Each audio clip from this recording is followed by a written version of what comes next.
depuis plus de 50 ans à des adultes en situation de handicap mental, une vie partagée avec des assistants qui peuvent être salariés ou jeunes volontaires en service civique. Les personnes ainsi accueillies peuvent révéler leurs talents et avoir une vraie place dans la société.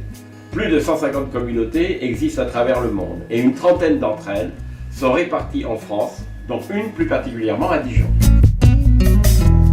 Le premier foyer a ouvert à Dijon en 89. Et puis il y a eu ensuite un deuxième foyer et un troisième foyer. Le troisième foyer a ouvert en 2002, ainsi qu'un centre d'activité de jour, donc le Sillon, qui a ouvert aussi en 2002, pour accueillir des personnes pour une activité en journée.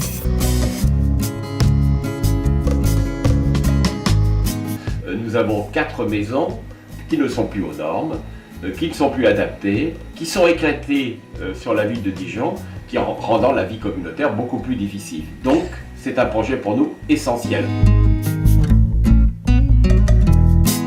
Le projet immobilier, c'est donc de créer 2 foyers, c'est-à-dire dans le fond des appartements avec des chambres qui peuvent avoir une certaine autonomie mais des conditions de vie, de modernité évidemment beaucoup plus acceptables. Le centre d'activité de jour qui va être doublé et les services administratifs bien entendu qui vont être mis au même endroit et puis une salle pour les retraités.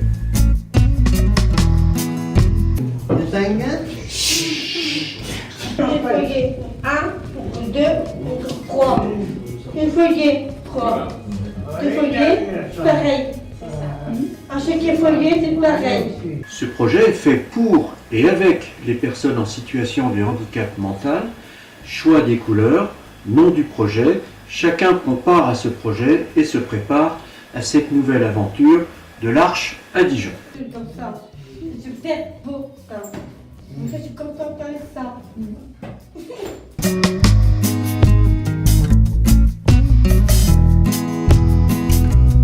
Alors ce projet qui s'est construit avec le bailleur social Orvitis va s'installer sur la commune de Chenôve, mais tout près de Dijon, sur l'ancien site de la clinique de Chenôve, avec le partenaire immobilier qui s'appelle Édifipierre. C'est évidemment un budget relativement conséquent pour nous, puisque c'est 4,5 millions environ, mais nous devons trouver localement 300 à 400 000 euros.